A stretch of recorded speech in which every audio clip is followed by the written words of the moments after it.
मैं बस इतना पूछ रही हूँ कि होटल रूम में आखिर हुआ क्या है कि तुम देविका दी को घर ले, वो भी उसके होने वाले पति को बताए बिना, जिसकी वजह से वो यहाँ आकर इतना शोर मचा रहा था। कुछ भी नहीं। क्या कुछ भी नहीं? मुझे अच्छी तरह से पता है कि तुम्हारे इस कुछ भी नहीं में बहुत कुछ छुपा हुआ है। अरे आखिर ऐसी कौन सी बात है कि तुम मुझे बता नहीं रहे हो? छुपाने वाला क्या है इसमें? बता दो ना फट से, क्या बात है? तुम देविका दी को क्यों लेकर आए यहाँ पे, जबकि वो जिम्मेदारी किसी और की थी?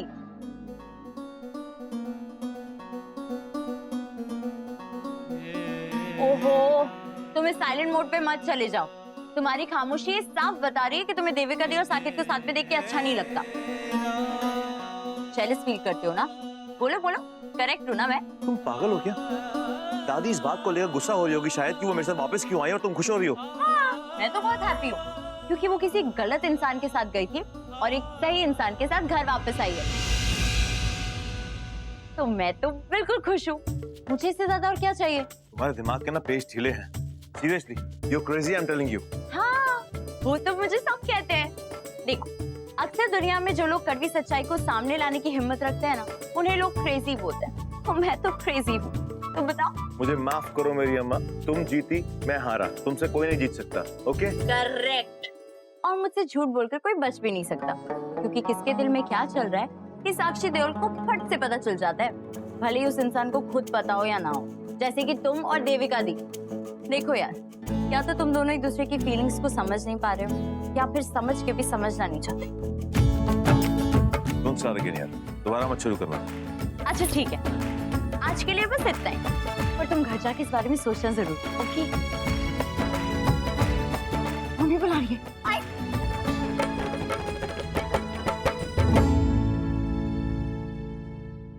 बकवास बंद कर। ये मसीहे वसीहे का टोल मेरे सामने मत बजा। मुझे पता है उसने क्या किया हमारे परिवार के लिए, इसीलिए उसे छूट दी हुई है इस घर में आने की। लेकिन एक लड़की जिसका ब्याह होने वाला है, उसके लिए मसीहा उसका होने वाला पति है।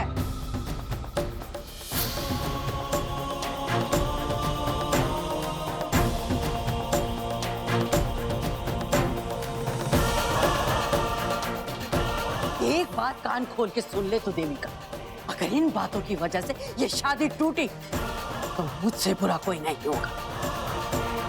और जा, रवि को जाके बोल दे कि वो तेरे आसपास भी फटकना नहीं चाहिए।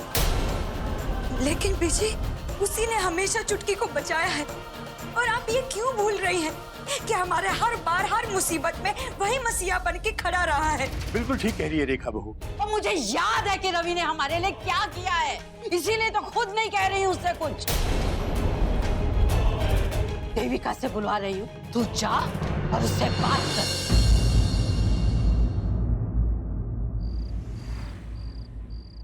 क्या हुआ देविका, तुम्हें कुछ बात करनी थी मुझसे?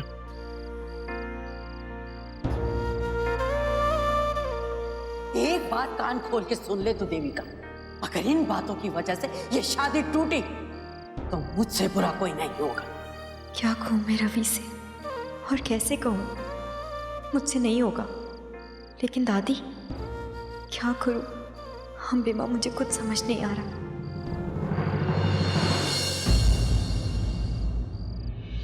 ऐसा क्या कहा इसकी दादी ने जो ये इतनी चुप है? बहुत परेशान लग रही है। आखिर हुआ क्या है?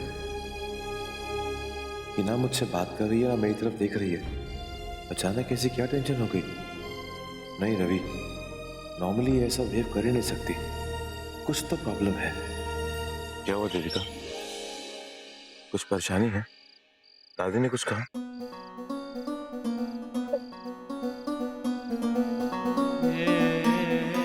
नहीं, कुछ नहीं, तुम जाओ। सॉरी, लेकिन मुझे समझ में नहीं आ रहा कि हुआ क्या है। तो वो जो भी है तुम्हें कहने में मुश्किल हो रही है, या फिर जो भी परेशानी है तुम मुझे उसके लायक नहीं समझती कि मैं वो ठीक कर पाऊंगा तुम्हारे लिए। हाँ, नहीं समझती तुम्हें इस लायक। और क्यों प्रॉब्लम सॉल्व करोगे तुम मेरी? तुमने क्या ठेका ले रखा है कि मेरे ऊपर कोई भी प्रॉब्लम आएगी तो तुम सॉल्व कर दोगे उसको? तुम कोई प्रॉब्लम सॉल्वर हो क्या? नहीं कर सकते। तुम किसी की कोई प्रॉब्लम सॉल्व नहीं कर सकते।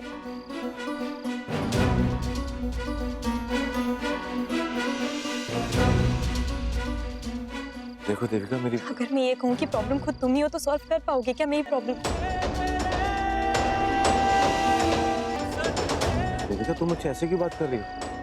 वो सब मुझे नहीं पता, बस इतना पता है कि आज के बाद मेरे आसपास भी मत आना, जितना हो सके मुझसे दूर ही रहना, क्योंकि मुझसे बर्दाश्त नहीं होता कि मेरे दोस्त के बारे में कोई कुछ गलत कहे और मैं उसको जवाब भी ना दे पाऊँ, उसकी तरफ से कुछ कह भी ना पाऊँ, कि वो मेरे अपने ही हैं जो गलत सोचते हैं। उनको कुछ कह नहीं सकती क्योंकि वो मुझसे बड़े हैं।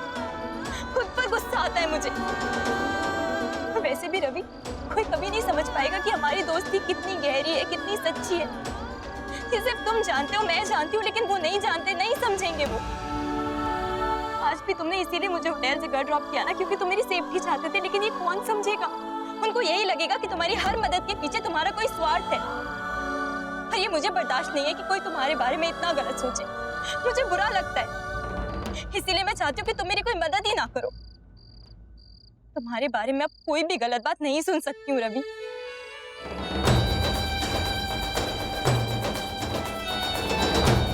समझ में आया मुझे, तुम्हारी दादी के लिए कुछ और इम्पोर्टेंट नहीं रखता।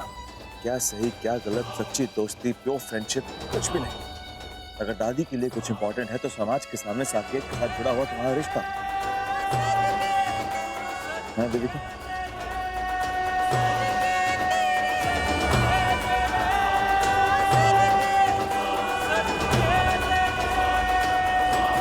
इतनी सी परेशान परिवार है और उनका फैसला, उनकी मर्जी है, तुम्हारी नहीं। ओके, कोई बात नहीं, मुझे बुरा नहीं लगा और ना ही कभी लगेगा। और आज से मैं वही करूंगा जो तुम चाहती हो। हमारे बीच में दोस्ती का जो रिश्ता है, मैं उसकी बहुत इज्जत करता हूँ। और अगर आज एक दोस्त दूसरे दोस्त की मुश्किल में काम ना आए तो फिर वो दोस्त लाने के लायक नहीं। हमारी परेशानी मेरी वजह से है तो ठीक है, मैं अपने आप को तुमसे दूर रखूंगा।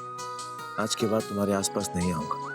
मैं तुम्हें परेशान होता हुआ नहीं देख सकता देविका, कभी नहीं।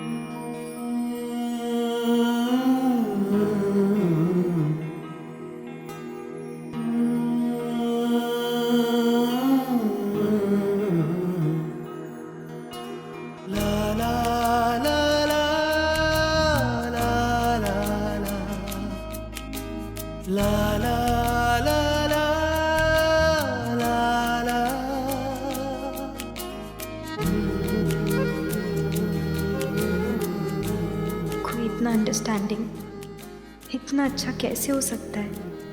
मुझे लगा था कि ये बुरा मान जाएगा, लेकिन इसे तो खुद से ज़्यादा मेरी फिक्र है।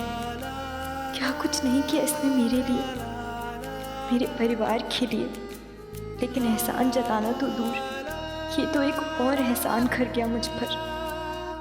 काश काश मैंने दादी के कहने पर ये सब नहीं बोला होता रवि से। कुछ नहीं कहा उसने, लेकिन मैं जानती हूँ वो बहुत हर्ट होगा। I'm sorry Ravi, I'm really very sorry।